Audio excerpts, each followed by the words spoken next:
Beshem Hashem Naasev Venatzliar, Boker Or, on est ce matin le mardi 25 mai, Bezrat Hashem, le Yud Dalet, le 14 du mois de Sivan. Shiur acheté ce matin par la famille Sebag pour l'élévation de l'âme de Rachel, Yocheved, Bat, et Yitzhak et Esther, Esther. Donc Yocheved, Bat Yitzhak et Esther. Donc c'est les 7 jours aujourd'hui. On étudiera le Orachim HaKadosh sur un des versets de la Torah, avec l'aide d'Hachem. Et ensuite, il y aura encore un autre shiur, puisque nous avons aussi une askara, donc de la grand-mère de Monsieur Pachter, Sarah Denise Bat Aaron Bezrat Hashem. Sans plus tarder, on pensera aussi à tout, bien entendu, les Neshamot du peuple d'Israël, Shalou le Shamaim, ou Bichlalam Gissi Ayakar, Georges Eliou Ben Simcha Alice, Bechol Mete Israël, Achlama Meira, l'école Cholé Israël, et puis une grande atzlacha aussi pour vous tous. Que Dieu vous bénisse sur tous vos chemins. Et trouve un bon zivouk pour toutes les femmes d'Israël qui veulent se marier.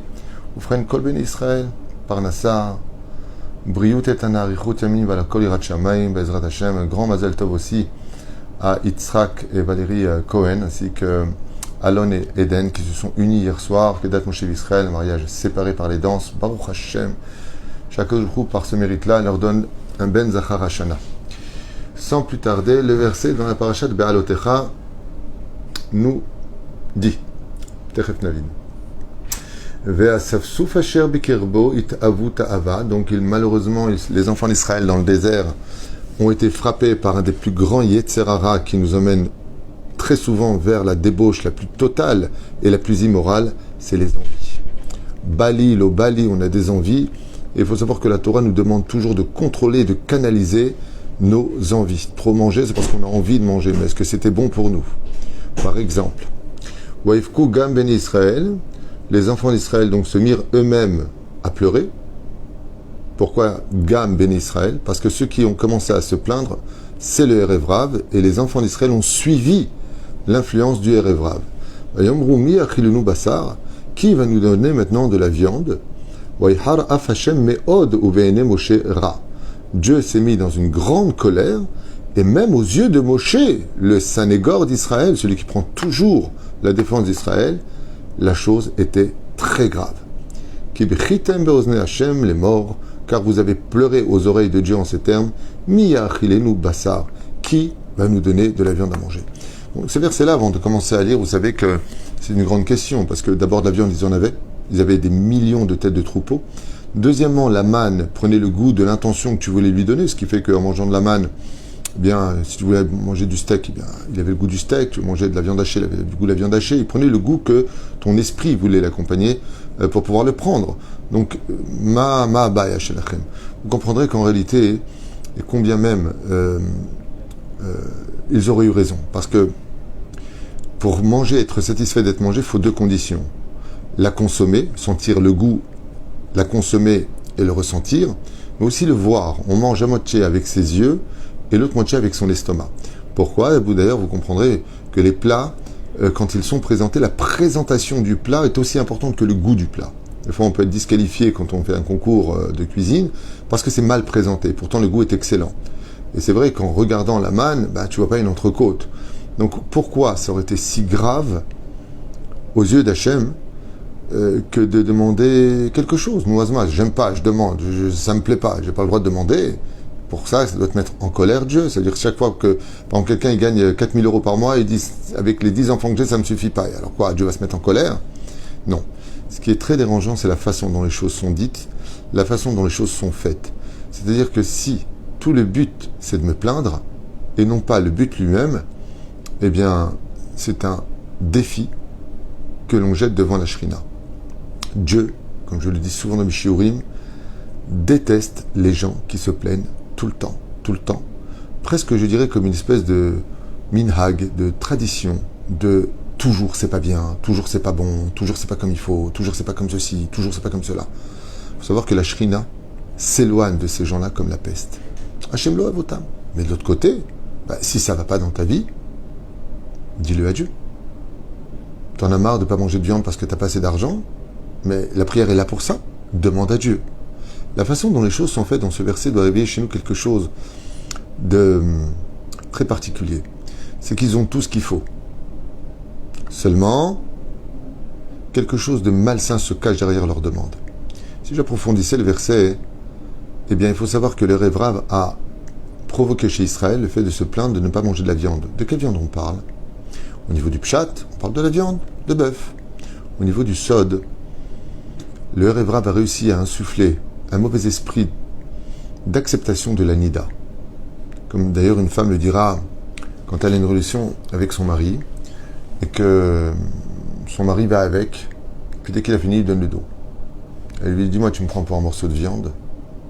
Ça veut dire qu'il n'y a pas un peu de romantisme, un peu d'histoire d'amour, tu ne me reprends pas un peu dans les bras, ça y est, monsieur a fini, c'est bon. Et la reine, il y en a qui expliquent que ce texte-là vient faire allusion à la plainte des enfants d'Israël des 2 semaines de patience de Nida. Et ça, par contre, ça fait partie des conditions les plus virulentes de toutes les mitzvot de la Torah. La Nida, c'est pas quelque chose avec lequel on peut négocier. Ça peut même être une cause de divorce. Si un homme ne veut pas être shomer Nida, que sa femme le veut, ou le contraire, la femme ne le veut pas, et que l'homme le veut, on a essayé de lui expliquer, de lui faire un shlom bayit, pas comme ça. On lui explique. Et elle refuse d'aller au mikvé. Dans ce cas-là, c'est une raison amplement suffisante pour divorcer.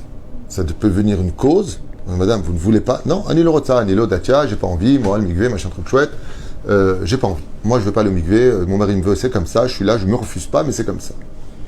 Je vous parle de ce qui s'est passé une fois à Jérusalem, et le Rav Ovadia Yosef a été pour sec, noir sur blanc, ça faisait 2 ans que le mari dormait dans le salon, et la femme lui a dit, non, je n'irai pas au mikvé, je ne compte pas y aller. Résultat des courses, il a divorcé, lui a refait complètement sa vie, et elle, je ne sais pas ce qu'elle est devenue, la pauvre. Alors, quoi qu'il advienne, derrière toute cette plainte-là, on voit que se cache souvent la pire des choses, je dirais, à mon goût, c'est la mauvaise foi. Il n'y a pas pire au monde que la mauvaise foi. C'est comme quelqu'un, il mange de la viande, il dit, ouais, mais moi j'aimerais bien manger de la vraie viande. Bah, c'est quoi ce que tu manges? Du tricatelle, c'est la fausse viande. Dis simplement, cette viande elle est comme ça, j'aurais préféré une autre viande. Mais ne te plains pas. Parle avec Dieu, mais ne te plains pas. Bon, Nireh Arshav, le Or HaChaim, ce qu'il nous livre. Beyotam bamidbar, chashka nafsham, shel beni Israël, le'echol basar. En plein milieu du désert. Explique le Or HaChaim HaKadosh. Les enfants d'Israël ont eu subitement envie de manger de la viande. La vraie viande. On va dire ça comme ça. Et kolkar ratzou le'echol basar, ad shebachou, ba'avurzot. Et leur envie soudaine de manger de la viande était si forte qu'ils se sont mis à pleurer pour cela. Veine, et voici que HaKadosh Baruch Hu biroto kar ka'as al'em meod. Et on constate que le texte nous annonce la grande colère de Dieu, lui qui est toujours longanime, patient, aimant son peuple que tout au monde, s'est mis en colère. Chez Nehemar, Vaichar af Hashem meod. Et Katav Or HaChaim HaKadosh, le Or HaChaim Rabbi Chaim Ben Attar nous dit, Hamid bonen belshon apasuk yir'e ki HaKadosh Baruch Hu ka'as be'ikar mipnei shiret bertzonam lechol basar em igiu lidei bechi. Et donc Dieu, comme je viens de vous l'expliquer, dit au Or HaChaim HaKadosh, ce n'est pas parce qu'ils ont demandé de la viande qu'ils ont été violemment punis et que Dieu s'est mis en colère. C'est parce qu'ils se sont plaints dans cette demande. C'est parce qu'ils ont émis des larmes pour cette demande. Et là, Kadosh Baruch Hu n'est pas content. Parce que ça veut dire que d'abord, c'est une insulte pour Dieu. Donc ce que Dieu te donne, c'est pas bon pour toi. Tu sais pas que dans la manne, il y a tous les médicaments? Que tu viens de sortir du pays d'Égypte et tu étais au 49e degré d'impureté? Et que la manne te rendait plus pur de jour en jour et plus spirituel pour mieux comprendre la Torah? Que vous ayez pleuré parce que vous n'aviez pas compris des halachot, ça valait le coup. Mais pour de la viande, vous pleurez? Demande. Dieu va te donner tout ce qu'il te faut, comme il va le faire d'ailleurs.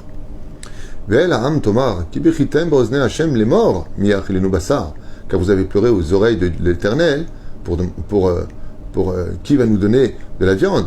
Et donc vous avez dénigré la valeur de Dieu, et vous avez pleuré devant lui. Ikshat Tzadik, donc le Or HaChaim HaKadosh dit,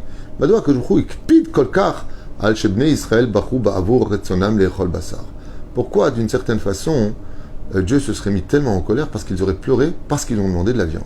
Question très importante. Qu'est-ce qu'il y a de si dramatique dans ces larmes versées parce qu'ils auraient voulu manger de la viande? Vous savez, je vais vous dire quelque chose. Quelqu'un qui ne mange pas du tout, qui a très faim, qui pleure, on peut comprendre. Mais quelqu'un qui mange et qui pleure parce qu'il ne mange pas ce que lui veut manger, c'est quelque chose qui demande par contre beaucoup de réflexion. C'est tout ce que vous avez dans la tête? Mazéméchané. Rassaisis-toi, Bezrat Hashem. Et si vraiment tu veux autre chose, tu dis, vous n'avez pas autre chose. Mais de pleurer pour cela, C'est ce qui a provoqué la colère de Dieu. Donc, vous savez que les larmes, dans le judaïsme, sont très importantes. Toutes les portes du ciel sont fermées depuis la destruction du Beth Amikdash, sauf la porte des larmes. Et la reine, quand une personne pleure, il éveille chez Dieu un sentiment d'écoute particulier. Car les larmes, comme j'avais fait un jour jusqu'aux portes des larmes, un chiour, comme on avait fait un cours, sont le langage de l'âme à l'intérieur du corps. Quand quelqu'un pleure, c'est quand l'âme s'exprime par la fenêtre du corps humain qui mène à l'âme les yeux.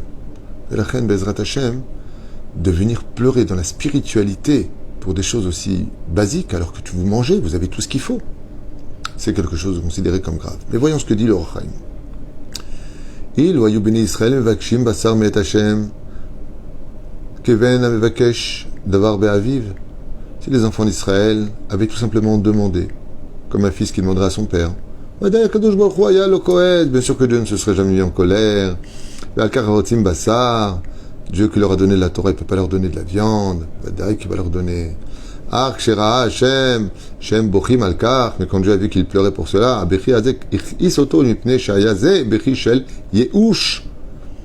et là, il y a un chidouj du Or HaChaim qui vaut de l'écoute. Écoutez bien. Il dit le Or HaChaim Kadosh, le problème de leurs larmes, c'était pas la demande, c'est qu'ils sont rentrés en détresse et en désespoir. Yehush. Shel Choser Emouna, et que leur larme était un manque d'émouna, comme si que Dieu ne pouvait plus les satisfaire. Bekocho Shel HaKadosh Baruch Hu Ve'echol Tav, c'est pour ça que Dieu a tendu l'oreille et qu'il s'est mis en colère.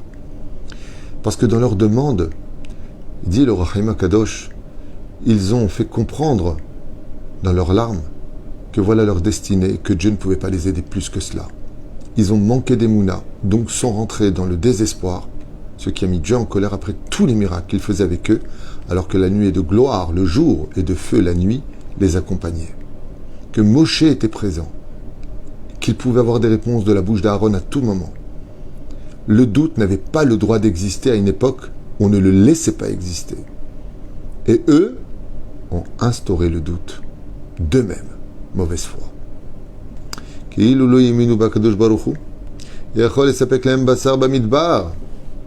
où était le problème? Ils ont dit, mais d'où Dieu maintenant il peut nous apporter de la viande? Dans le désert. Comment on peut expliquer qu'ils avaient tant de bétail qui demandent de la viande à Dieu dans le désert? Arrête, vous avez des animaux qui sont avec vous dans le désert pour faire les corbanotes. Vous êtes rentrés même avec en Israël, puisque Reuven, Gad et la demi-tribu de Ménaché vont vivre à l'extérieur d'Israël, de l'autre côté du Jourdain, tellement ils avaient d'animaux. Donc ils étaient bien avec vous dans le désert. Il y a quelque chose de nechmad, de sympathique. C'est qu'ils ne voulaient pas manger de la viande d'animal.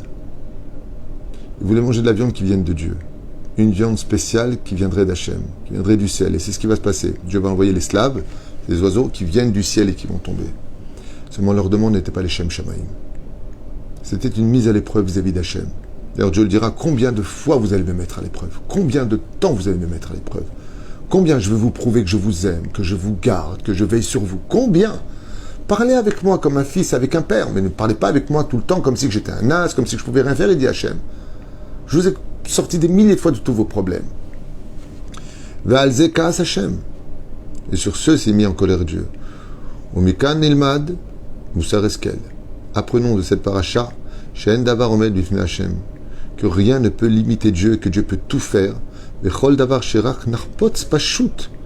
Qu'on arrête de se plaindre et qu'on apprenne à demander à Dieu, Idbarach, Noda qui l'Hachem aretz umloa, comme le dit le Teilim, le ciel et la terre appartiennent à Dieu, surtout la terre, aretz umloa, et tout ce qu'elle renferme est dans les mains d'Hachem, et que quoi que tu veuilles, quoi que tu demandes, tu es en droit, la prière a été créée pour cela, de contact avec Dieu, de meilleures conditions pour le servir, mais ça ne te donne pas le droit de critiquer, de limiter Dieu, ou pire encore, de le provoquer.